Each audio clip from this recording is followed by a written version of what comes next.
Bismillahirrahmanirrahim. Alhamdulillahi Rabbil Alamin. Wassalatu wassalamu ala al-mab'uthi rahmatan lil alamin. Nabiyyina wa habibina wa qudwatina Muhammad ibn Abdullah wa ala alihi wa sahbihi wa man sara ala nahjihi wahtada bihadihi wastanna bisunnatihi ila yaumiddin. Amma ba'du. Muslimin dan muslimat, para pelajar, para penonton sekalian, Assalamualaikum warahmatullahi wabarakatuh. Alhamdulillah, kita panjatkan kesyukuran kepada Allah Azza wa Jalla kerana dengan limpah kurnia Allah Azza wa Jalla kita dapat meneruskan pengajian kita dalam tafsirul Quran. Tafsir Quran Surah Al-Mu'minun. Surah Al-Mu'minun, surah yang ke-23, juzuk yang ke-18. InsyaAllah sambungan kita pada kali ini bermula ayat 101. Ayat 101 berakhir dengan ayat 104. InsyaAllah. 101 104. Jadi itulah bagi jemaah yang ada pimpinan Ar-Rahman Jawi, muka surat 728. 728. Para pelajar sekalian, alhamdulillah, pada pagi ini, pagi Jumaat yang mubarakah, yang diberkati, 14 Zulqa'dah 1442, bermakna perjalanan hidup kita semakin hari semakin mendekati destinasi pengakhiran hidup di atas dunia untuk berpindah ke alam barzakh. Alam barzakh. Karena itu pada pagi Jumaat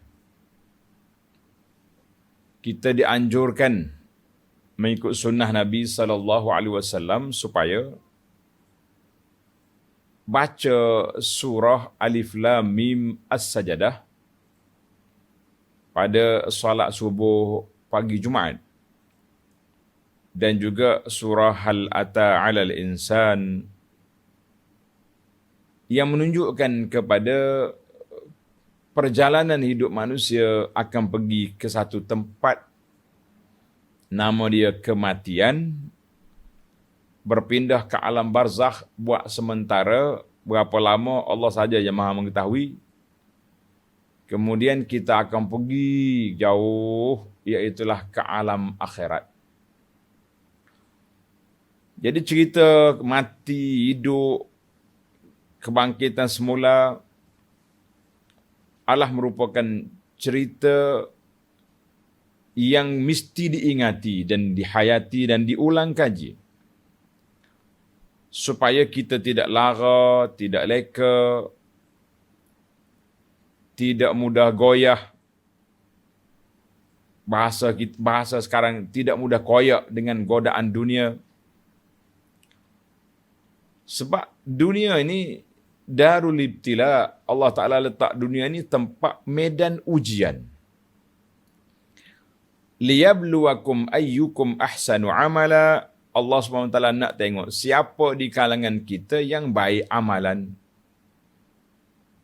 yang hatinya baik. Allah Ta'ala tengok kepada a'malikum qulubi ila qulubikum wa amalikum.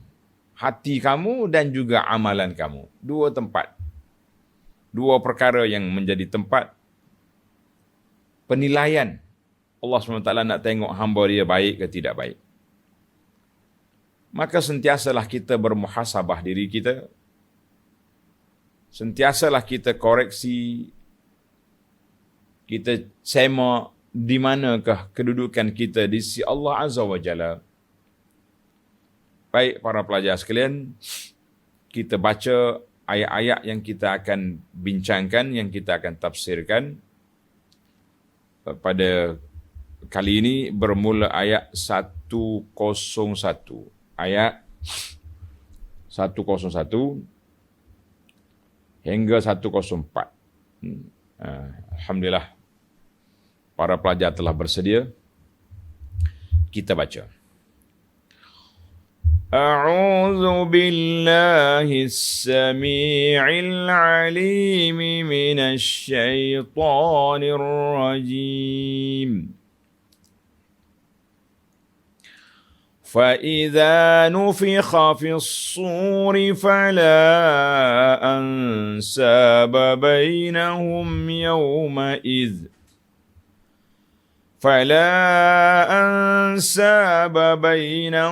يَوْمَئِذٍ وَلَا يَتَسَاءَلُونَ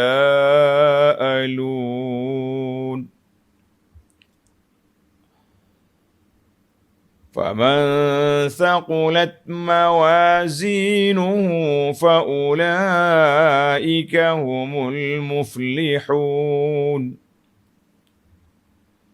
وَمَنْ خَفَّتْ مَوَازِينُهُ فَأُولَئِكَ الَّذِينَ خَسِرُوا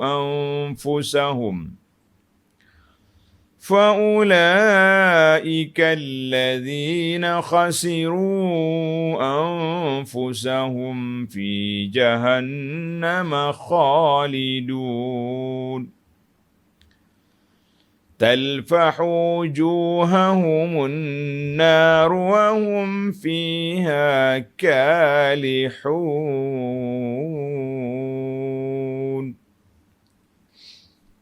Allahu Akbar.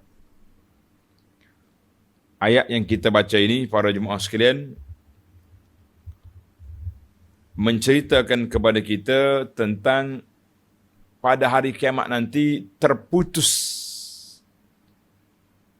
Dia panggil hubungan di antara kita, anak beranak, keturunan kita terputus kejap. Di saat huru-hara yang begitu dahsyat, tidak ada siapa yang nak tolong siapa. Allahul Musta'an. Kita tak tahu siapa yang akan bantu kita. Siapa yang tolong kita atas dunia ni. Kita boleh buat perancangan. Kalau kita uzur, sakit, tua, anak-anak pula tolong jaga kan. Tapi bila masuk di akhirat esok, fala ansa babainahum. Tak peduli mu aku lagi. Selepas daripada itu, kita akan menghadapi perbicaraan mahkamah Allah Azza wa Jalla yang cukup besar. Maka di sana adanya mizanul haqqi wa mizanul adli, neraca timbangan yang benar, neraca timbangan yang adil. Allah SWT akan timbang setiap amalan yang kita lakukan. Kemudian Allah gambarkan orang-orang yang ringan timbangan amalannya, iaitulah puak-puak kafir. Bagaimana keadaan mereka, suasana mereka dalam neraka. Balik kita pada ayat yang pertama. Tuan-tuan dan puan-puan, tengok kepada Quran, terjemahan kita. فَإِذَا نُفِخَ فِي الصُّورِ. Kemudian apabila ditiup sangkakala. فَلَا أَنْسَابَ بَيْنَهُمْ يَوْمَئِذٍ. Maka pada hari itu tidak ada lagi tempat pertalian kaum kerabat. وَلَا يَتَسَاءَلُونَ. Tidak ada lagi pertalian kaum kerabat di antara mereka, dan tidak pula mereka tidak sempat mereka bertanya-tanyaan. Maknanya hubungan kita hari tu renggang, masing-masing bawa dia nak tanya khabar pun tak boleh. Tengok nota di bawah sebelum kita pergi pada perbincangan. Setelah diterangkan bahawa orang-orang yang mati akan tinggal dalam kubur masing-masing di alam barzakh. Para pelajar kita tanda sekarang ini nama dia alam dunia. Maknanya alam sekarang. Itu makna dunia tu yang paling dekat. Hidupan dunia mana sekarang ni. Kemudian bila mati berpindah satu alam nama dia barzakh. Barzakh ni alam pemisah. Dia belum sampai ke akhirat tapi dia keluar dari dunia. Ini kita pun ini dipanggil pintu masuk ke akhirat. Belum lagi akhirat. Sebab tu tubuh kita ada je belakang rumah tu. Dalam kubur kan. Oh ni mana kubur fulan ini. Kadang-kadang tepi rumah dia ya kubur. Tapi tak ada lagi lah tazawur. Ziarah menziarahi sudah tidak boleh. Yang bolehnya kita ziarah dia boleh. Orang hidup boleh pergi ziarah orang mati. Dan memang dianjurkan supaya kita ziarah kubur. Nabi SAW bersabda, ala fazuruha fa innaha tuzakkiru al-akhirah. Pergilah ziarah kubur. Kerana ziarah kubur itu boleh mengingatkan kamu kepada kematian. Ziarah kubur boleh ingat apa? Ingat kepada mati. Kita kena pergi ziarah kubur. Maka sesudah mereka dibangkitkan semula pada hari kiamat masing-masing, itu dia panggil hari akhirat. Apabila ditiup seronai sengkakala, maknanya dimatikan semua orang. Kemudian tiupan yang kedua, semua keluar dari kubur. Masing-masing hanya memikirkan keselamatan dirinya sendiri dan tidak memikirkan lagi hendak menolong kaum kerabatnya. Ini maksud dia ayat ini. Maknanya kaum kerabat, nasak kita tak putus. Bin fulan, tapi ansab hari itu untuk nak bantu-membantu, tolong-menolong, munasarah, masing-masing membawa diri. Nafsi-nafsi. Ataupun tak sempat bertanyakan hal mereka semasa dilihatnya. Nak tanya khabar pun tak boleh. Kerana keadaan di padang mahsyar pada masa itu sungguh mengerikan. Allahul Musta'an. Kita minta pertolongan Allah supaya Allah permudahkan urusan kita dalam kubur dan juga di mahsyar nanti. Dalam pada itu, setelah masing-masing dihitung amalnya dan menerima balasan, maka menurut keterangan ayat-ayat Quran yang lain, bahawa penduduk syurga akan dapat berhimpun dengan anak isteri dan kaum kerabatnya yang sama-sama masuk syurga dan bertanyakan hal masing-masing dengan sepenuh-penuh bahagia dan gembira. Ibadahnya dalam huraian nota kaki ini telah menghuraikan kepada kita hurai apa? Ayat ini bukan makna kita putus seputus-putusnya. La, makna putus seketika. Kemudian kita jumpa balik. Baiklah para pelajar sekalian. Itu terjemahan ayat dan huraian ayat yang kita akan baca pada kali ini. Baik. Fa'iza, tengok ayat. Fa'iza nufikha fis sur, apabila ditiup sangkakala. Para pelajar sekalian, kita jangan lupa ayat yang telah kita baca dalam siri yang lepas. Bila ayat 99.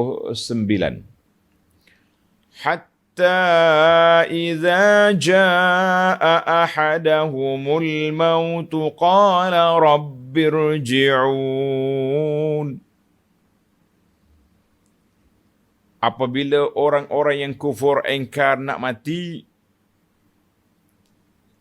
iaitulah sa'atul ihtidar, saat yang begitu gawat. Di saat nak mati, maka Allah SWT buka hijab di mana tempat mereka akan duduk nanti. Lepas pada mati, kamu dia akan dipindah ke alam Nuh. Pada saat itu, mereka akan merayu, qala rabbirji'un. Ya Allah, hantar balik ke dunia, tak mau mati lagi. Untuk apa? Allah jawab dalam ayat 100, la'alli a'malu salihan fima taraktu. Mudah-mudahan aku dapat melakukan amal baik yang telah aku tinggalkan. Tak beriman, yang sudah beriman pun tak mau sedekah, tak mau solat, banyak benda yang kita tak mau. Maka pada saat itu dia menyesal. Di sinilah kita dah nukilkan kata-kata ulama salafus salih. Apa nama dia? Syekh Qatadah, kan, rahimahullahu ta'ala. Dia kata, kamu, manusia. Dengar ni tuan-tuan. Kamu semua manusia, jangan tunggu nak menyesal sebagaimana orang kafir menyesal. Talabar ruju' liya'mala salihan.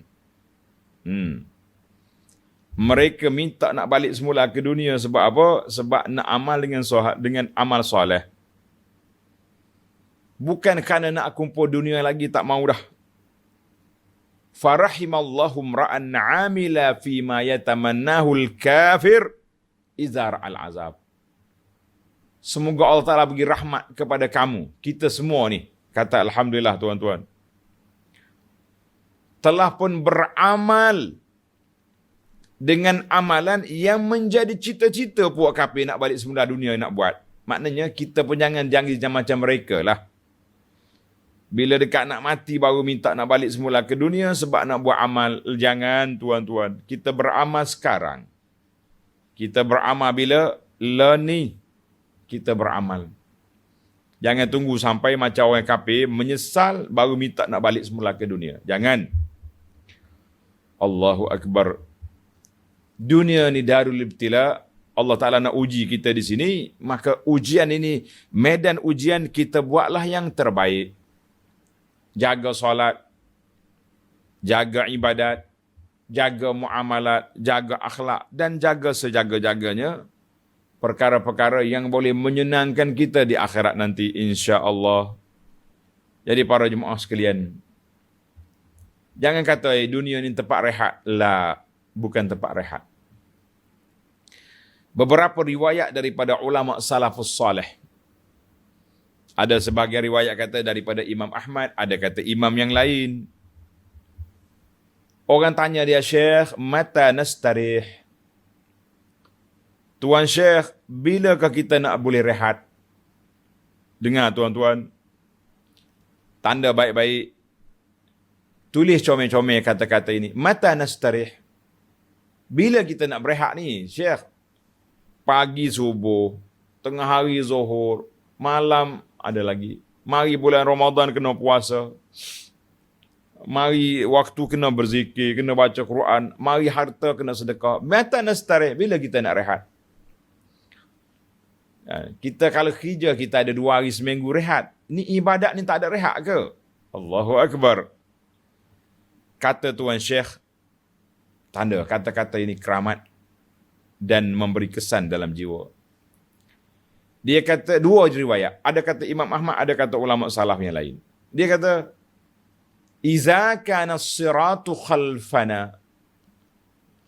Apabila kita telah melintasi sirat, titian sirat di akhirat, kita telah lepas ke sana, itulah waktu kita boleh berehat. Maknanya kita dah tenang dah. Alhamdulillah, aku dah lepas daripada neraka. Menunggu perbicaraan terakhir di Qantarah untuk membersihkan kita daripada sebaran tanggungjawab, kemudian ke syurga. Itu jawapan yang pertama. Rehat yang pertama apabila sirat telah kita melintasinya. Selesai. Jawapan yang kedua, Iza wati'ta qadamaka fi ardil jannah. Apabila kamu telah memijakkan kakimu ke dalam syurga, itulah barulah kamu betul-betul rehat. Sudah tidak ada lagi kesusahan yang dilalui. Allahu Akbar. Kita berdoa kepada Allah Azza wa Jalla bi asma'il husna wa sifatihil ula. Supaya Allah Ta'ala berikan perjalanan yang jauh, yang panjang ini, kita dapat melaluinya dengan tenang, dengan baik, di bawah pemerhatian dan kasih sayang Allah Azza wa Jalla, sehingga kita dapat melintasi sirat dengan aman, kita dapat meminjakkan kaki ke dalam syurga dengan tenang, insya-Allah. Baik para pelajar sekalian. Maknanya kita ni daripada hidup sekarang akan menuju ke alam barzakh. Pun sorang-sorang Nabi sebut, sallallahu alaihi wasallam sebut, seorang jenazah akan diiringi oleh 3 kumpulan. Yatba'u al-mayyitu thalathan. Seorang mati diikuti oleh 3 benda ikut dia. Yang pertama, anak-anak keluarga dia. Ikut menangis, pikul jenazah bapak dia, mak dia, datuk dia, pikul kita. Kemudian diikuti oleh harta benda dia. Bawalah sebahagian daripada harta, tikar, bantal, itu je pun tak bawa semua. Setengah-setengah orang yang bawa pangkat. Wa amaluhu, yang ketiga amalan dia. 3 ni je yang akan mengikuti mayat ke kubur. Kemudian apabila jenazah dimasuk dalam kubur, yang ikut dia 1 je. Siapa? Amaluhu. Anak dia, keluarga dia, kawan-kawan dia balik. Bahkan harta sedikit yang dibawa juga dibawa balik. Bantal, orang tak letak bantal dalam kubur. Tikar yang dibawa untuk lapik mayat juga dibawa balik. Apa yang ada pada kita hanyalah anta wa amaluk, anti wa amaluki, amalan kamu dengan amalan kamu yang hanya menunggu kita dalam kubur. Allahul musta'an. Tak ada lagi. Waktu kita rehat bila? Apabila surga sudah dimasuki. Rehat yang pertama apabila sirat telah dilalui. Allahu Akbar. Baik para pelajar sekalian. Fa'iza nufikha fis sur. Selesai adalah. Dalam ayat yang kita baca semalam, sudah mati orang ni. Fa'amatahu fa'akbarah. Mati, masuk dalam kubur dah dia. Sudah masuk dalam kubur, berapa lama kita akan tunggu dalam kubur? Allahul musta'an. Kemudian baru fa'iza nufikha fis sur, ditiupnya serunai sangkakala. Yang pertama, semua makhluk yang ada atas dunia ni mati. Yang hidup mati, yang bernyawa mati. Bila mati sekejap, beberapa ketika, ini barulah sampai kepada ayat kita. Fa'iza nufikha fis sur, ay nafkhatul ba'si. Apabila ditiup sangkakala yang kedua oleh Israfil untuk dibangkitkan semua manusia. Semua manusia. Ada juga ulama kata ini tiupan yang pertama, tapi kalau tengok ke realiti perjalanan dia panggil nafkhah as-saniyah, nafkhatul ba'si wan nusyur. Bila selesai daripada tiupan sangkakala, semua manusia akan bangkit keluar dari kubur.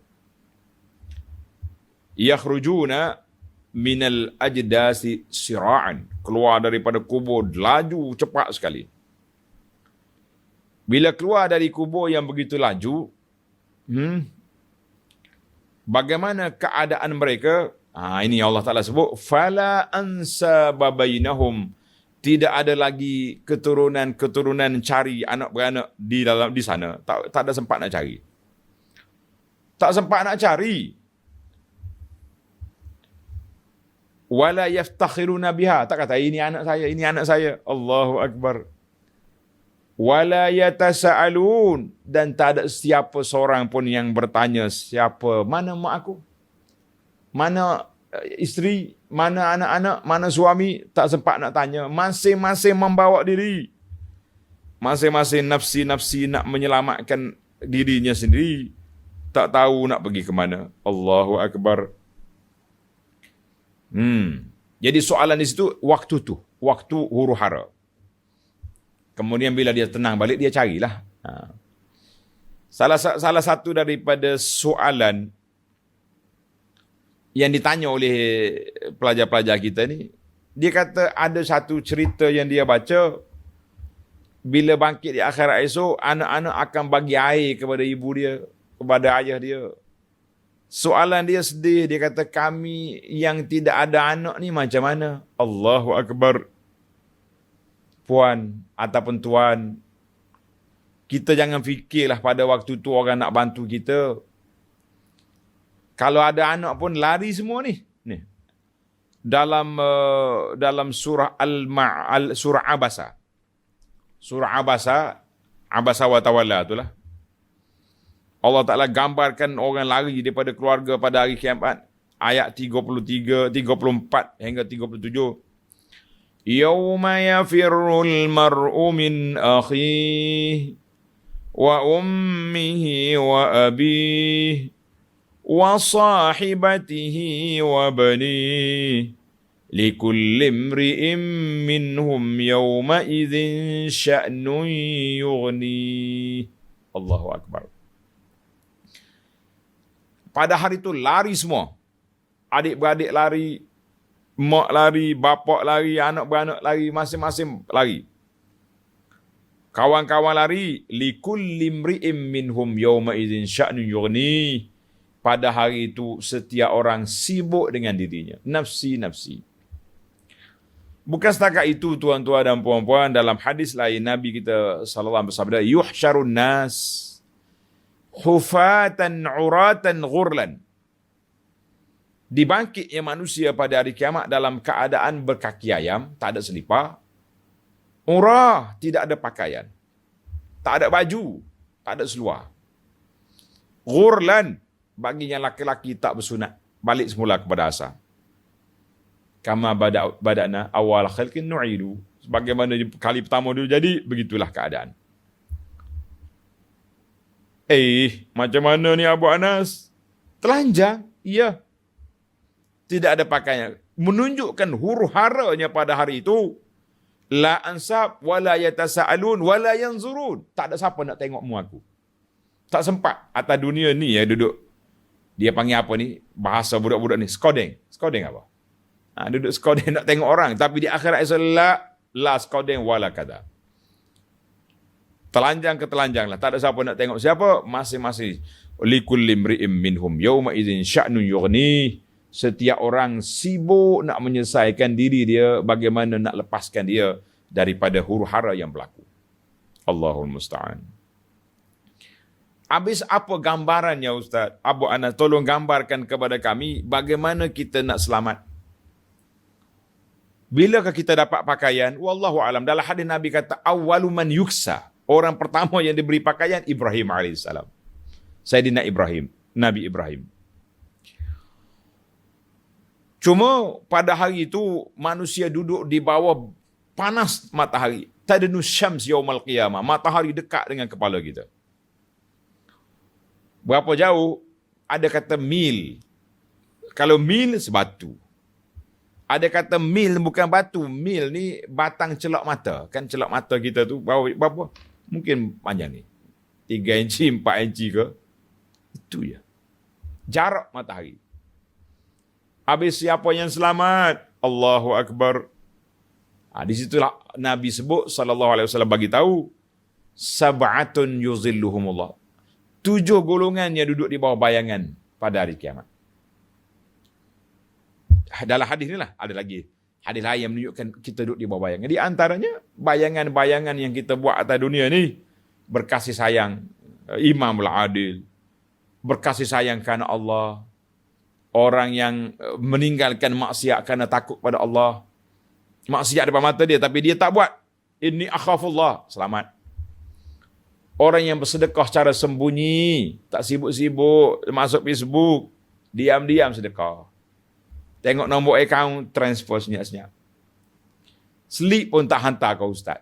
Kan? Tak apa, hantar je, tidak jadi masalah. Yang penting kita dua je tahu, contohnya lah. Kan? Naknya sedekah secara rahsia. Yang ke seterusnya, orang yang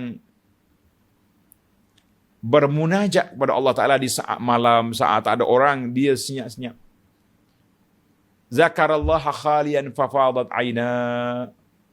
Bila dia zikir, ingat kepada Allah Ta'ala, dia duduk senyap-senyap. Ketika itu mengalir air mata dia, takut kepada Allah. Dan juga orang yang hatinya terikat dengan masjid.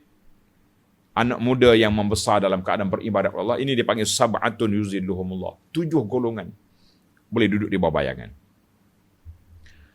Dalam hadis lain juga, saya baca cepat-cepat hadis, tak sempat nak bagi takhrij, kan? Riwayat-riwayat, kena cari. InsyaAllah.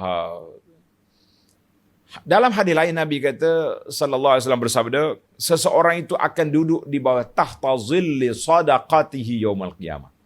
Seorang itu boleh berteduh di bawah bayangan sedekah dia pada hari kiamat. Siapa nak payung dia besar di akhirat, tasaddaq, sedekahlah banyak-banyak. InsyaAllah kita ada payung besar yang akan meneduh kita di akhirat esok. Baik, para jemaah sekalian.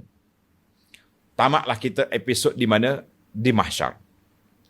Setelah kita berjalan berapa lama tempoh cari Nabi Adam, Adam tak selesai, Nuh tak selesai, sehinggalah kita jumpa dengan Nabi kita sallallahu alaihi wasallam. Pada saat itu Nabi sallallahu alaihi wasallam bersabda, ana laha, akulah yang akan menyelesaikan masalah. Akulah yang akan menyelesaikan masalah kamu.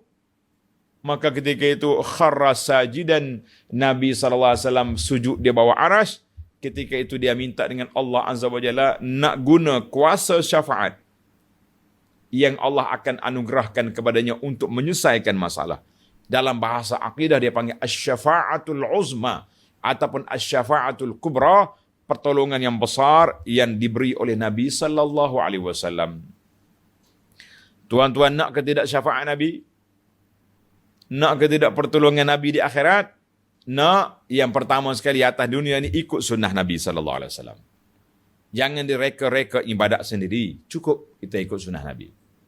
Nabi minta hari malam Jumaat, banyak selawat. Berapa kali dah daripada maghrib semalam sampai hari ni kita berselawat. Tuan-tuan semak balik. Checklist kata orang, tengok senarai. Para ulama mengatakan waktu bekas untuk memperbanyakkan selawat ini bermula daripada maghrib Khamis malam sampai maghrib petang Jumaat. Itu dia panggil wi'a. Banyakkan selawat di sini. Jangan bercakap benda lain. Allahumma salli ala Muhammadin. Selawat yang paling baik yang kita kempen, iaitulah salawat Ibrahimi yang telah kita baca dalam solat kita. Ada satu saya kumpul, ada dalam 8 riwayat yang sahih, lafaz selawat daripada mulut Nabi sallallahu alaihi wasallam. Salah ke? Kita baca selawat yang disusun oleh tidak, saya tak kata salah. Kita ambil yang terbaik sebab Nabi ajar daripada mulutnya kepada sahabat. Bila sahabat bertanya, waktu azan jangan bercakap, kita jawab azan. Ini di antara sebab-sebab kita mendapat syafaat. Baik para pelajar sekalian, kita sangat apabila bercakap tentang syafaat Nabi, kita rasa tak nak berhenti.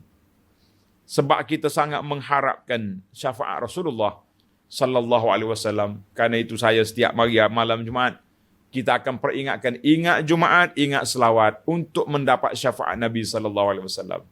Dan jangan lupa juga baca surah Al-Kahfi. Baik, tamatlah kita di mahsyar. Selesainya kita daripada mendapat huru-hara di mahsyar dengan mendapat syafaat Nabi sallallahu alaihi wasallam.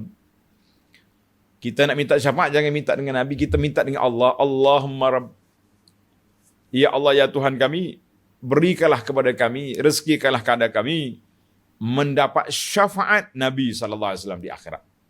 Kita minta Allah Taala beri kepada kita layak untuk menerima syafaat daripada Nabi sallallahu alaihi wasallam. Baik para pelajar, kita berpindah kepada episod yang berikutnya. Setelah selesai daripada mendapat syafaat, ketika itu ada di sana mizanul adli, dia panggil neraca timbangan. Neraca timbangan. Apa yang kita nak timbang? Tengok ayat lah 102. Hari ini saya tak letak banyak ayat. 3-4 ayat saja cukup untuk kita tadabbur, untuk kita teliti, untuk kita fikirkan bagaimana nak meraih syafaat Nabi, bagaimana nak memberatkan timbangan amalan kita, bagaimana kita nak hapuskan kejahatan-kejahatan yang akan menyusahkan perjalanan kita di akhirat. Allahul Musta'an. Baik para jemaah. Ayat 102.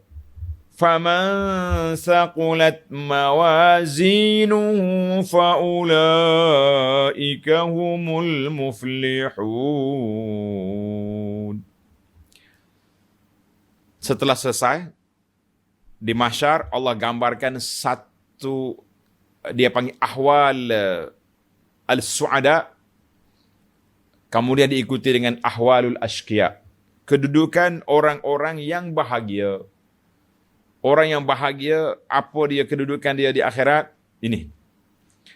Maka sesiapa yang berat timbangan amal baiknya, mereka itulah orang-orang yang muflihun, orang yang berjaya.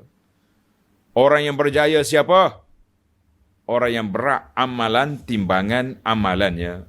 Siapa dia berat timbangan amalan, maka dialah orang yang berbahagia. Bagaimana kita nak beratkan amalan kita, timbangan kita, kita tengok nanti insya-Allah.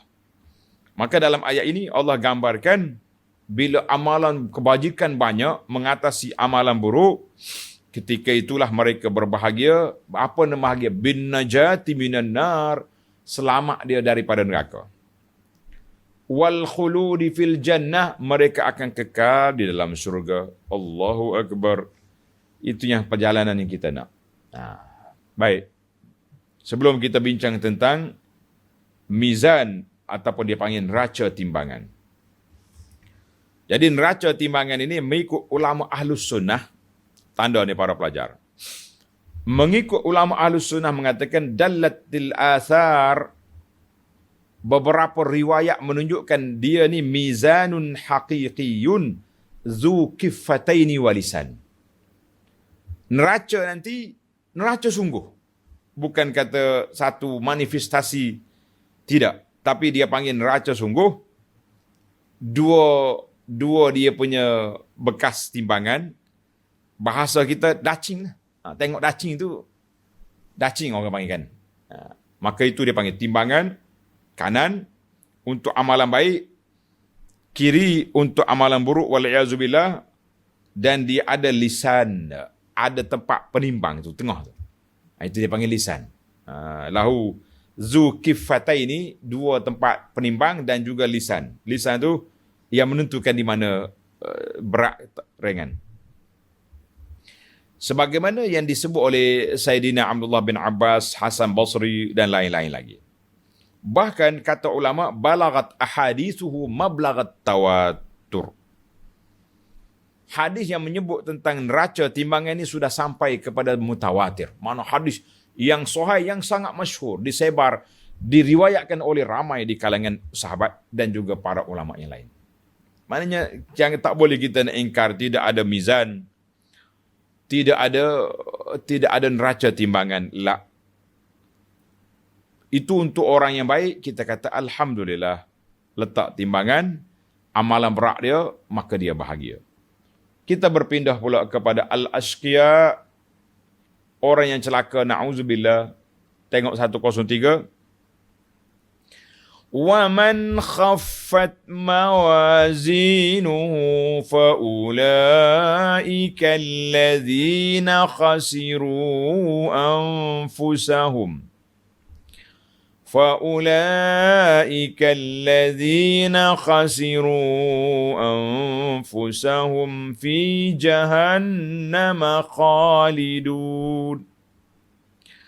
Dan sesiapanya ringan timbangan amal baiknya, maka merekalah orang-orang yang merugikan dirinya sendiri. Rugilah dia. Atas dunia dulu orang bagi peluang, bagi ruang, dia tak ambil, dia tak masuk. Mereka kekal dalam neraka Jahannam. Ini untuk orang kafir. Untuk orang kafir, mereka kekal dalam neraka Jahannam. Bagi orang yang beriman tetapi derhaka, maksiat, maka orang ini masuk dalam neraka dulu, kemudian keluar ke syurga. Tapi jangan kita duk mikirlah, masuk sekejap ya kan? La, ya akhi. Masuk sekejap je. Sekali kena selam neraka, habis. Hangus terbakar kita. Jangan duk mikir nak sekejap-sekejap. Ini bukannya boleh main-main. Bukan masuk dalam penjara. Dalam penjara ada hak human right, ada hak asasi, macam-macam hak ada kan. Dalam penjara, kalau lambat bagi makan, kita boleh report ke suhakam. Boleh report sana sini. Boleh buat laporan polis. Di alam akhirat kamu nak report dengan siapa? Siapa kita nak report? Allahul Musta'an. Baik, Allah gambarkan keadaan orang kafir dalam neraka. Tengok ayat yang 104. Talfahu wujuhahumun nar wa hum fiha kalihun. Talfahu wujuhahumun nar. Api neraka itu membakar muka mereka dan tinggallah mereka di situ dengan muka yang huduh cacat. Allahu Akbar. Dia kata talfahu, ai dibakar dengan api neraka.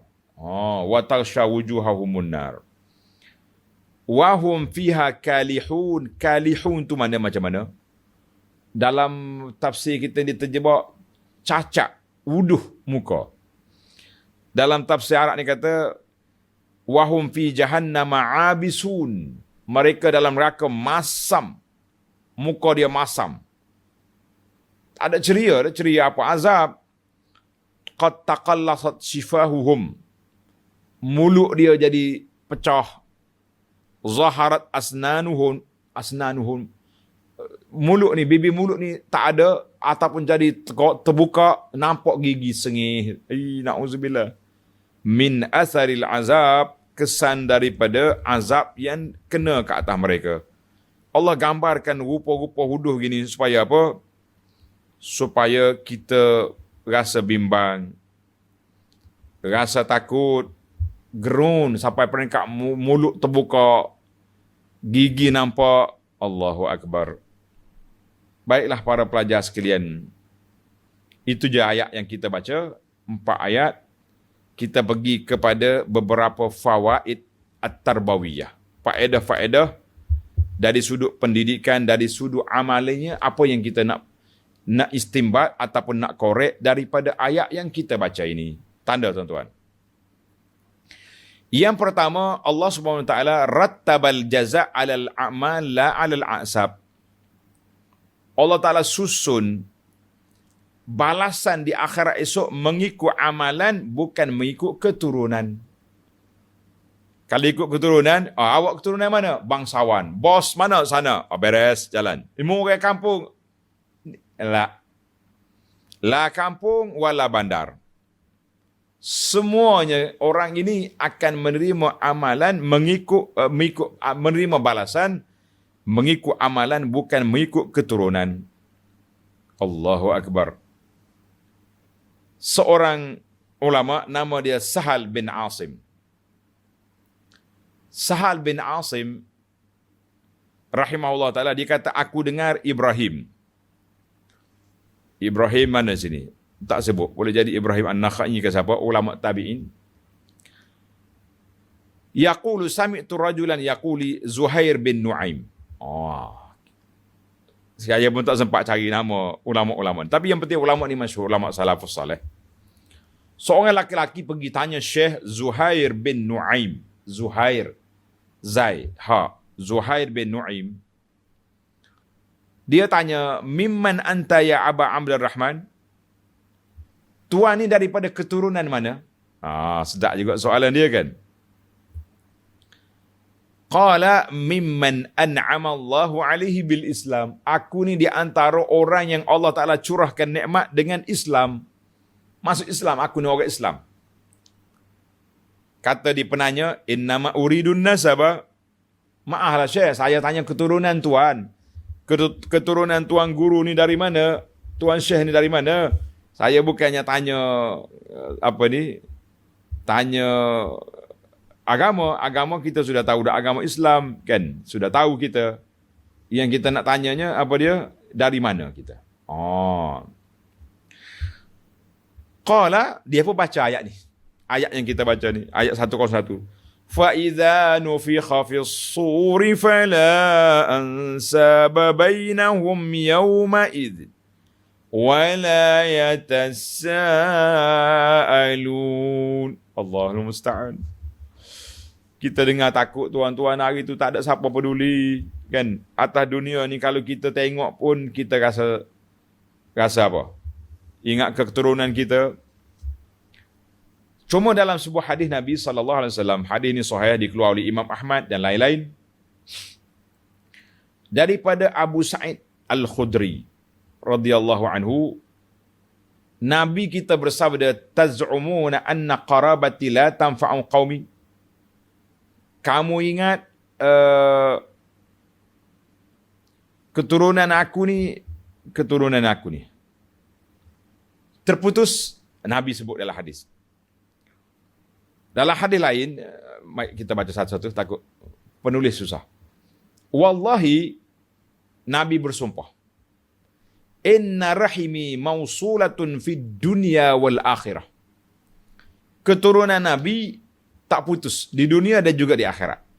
Kita kata alhamdulillah, orang-orang yang dapat keturunan daripada zuriat Nabi, alhamdulillah mereka ni tak putus dunia dan akhirat.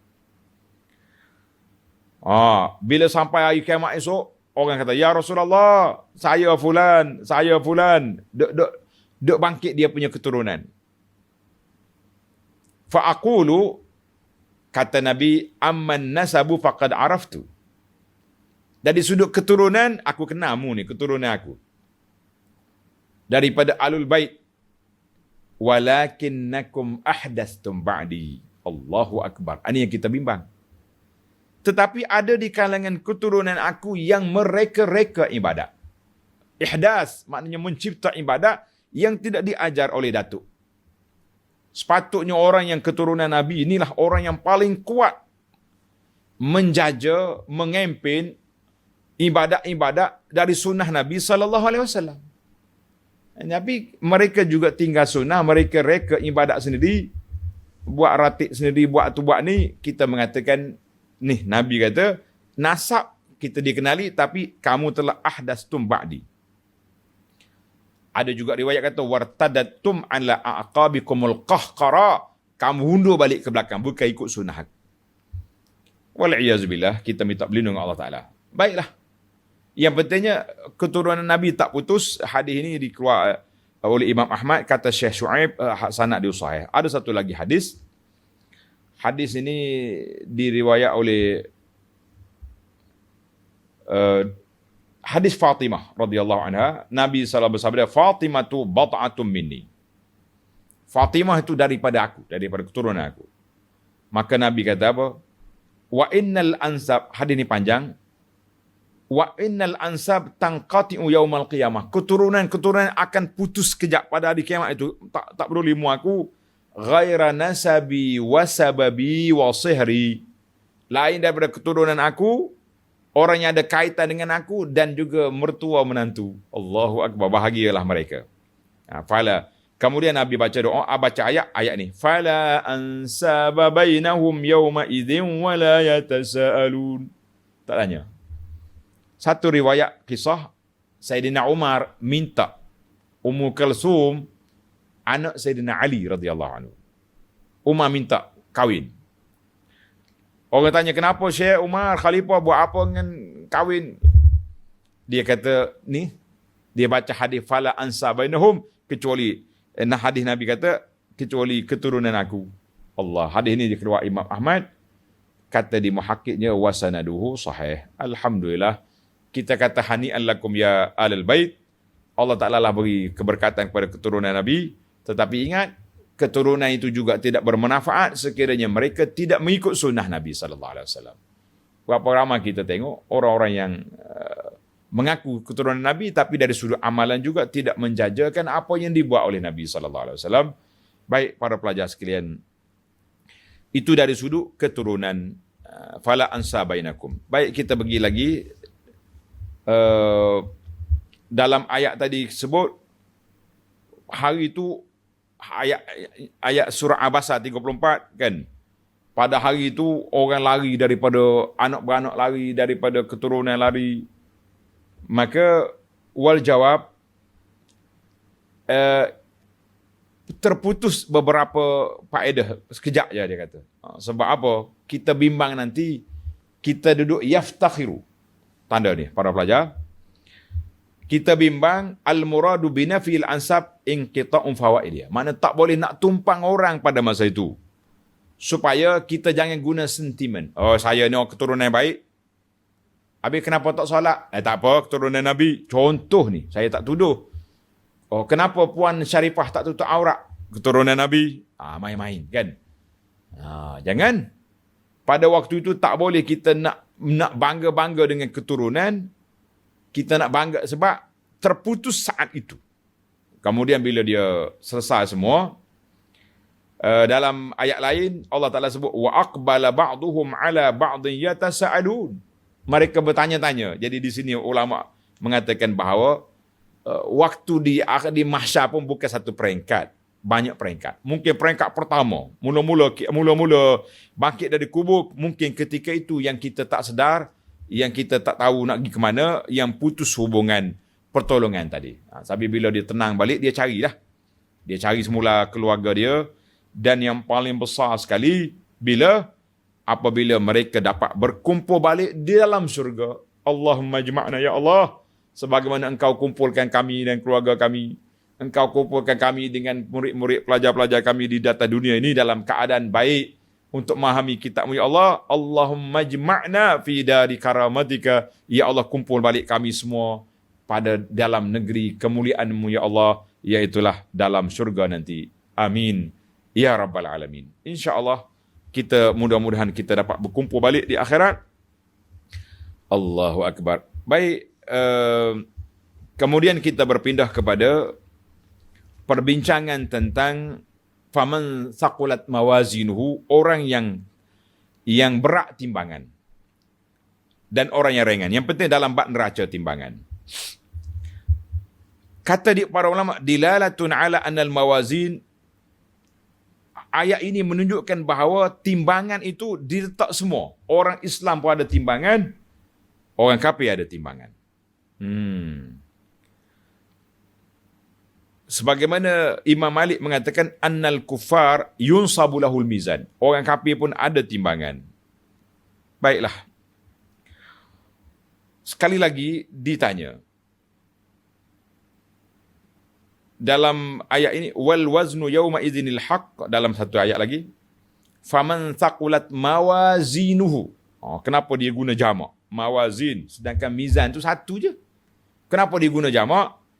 Fama wajhul jam'i di sini, kata di para ulama, jamak di sini menunjukkan besarnya isu yang tersebut. Besarnya isu yang kita lalui. Allahul Musta'an. Baik para pelajar sekalian. Saya suka baca hadis ni. Hadis Al-Imam Al-Bukhari. Tanda tuan-tuan. Imam Bukhari bawa hadis di akhir bab. Babu qawlillahi ta'ala wa nada'ul mawazin al-qist di yaumil qiyamah. Allah berfirman, kami akan letak neraca timbangan pada hari kiamat. Wa anna a'mala bani Adam, semua, ini bab Imam Bukhari tulis. Semua amalan anak Adam, perkataannya yuzan, akan ditimbang. Allahu Akbar. Kata Mujahid, al-qistas dengan mana al-adl, dengan penimbang yang cukup adil. Maka Imam Al-Bukhari rahimahullah ta'ala, dia tutup kitab sahih dia dengan hadis ini. Hadis mana? Hadis yang diriwayat oleh Abu Hurairah radhiyallahu anhu.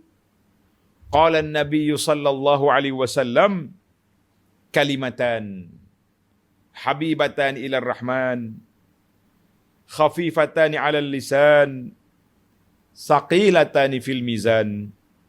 Nabi kata dua kalimah sangat disayangi, disukai oleh Ar-Rahman, oleh Allah Azza wa Jalla. Khafifatan ala lisan, ringan untuk lidah nak sebut. Subhanallah.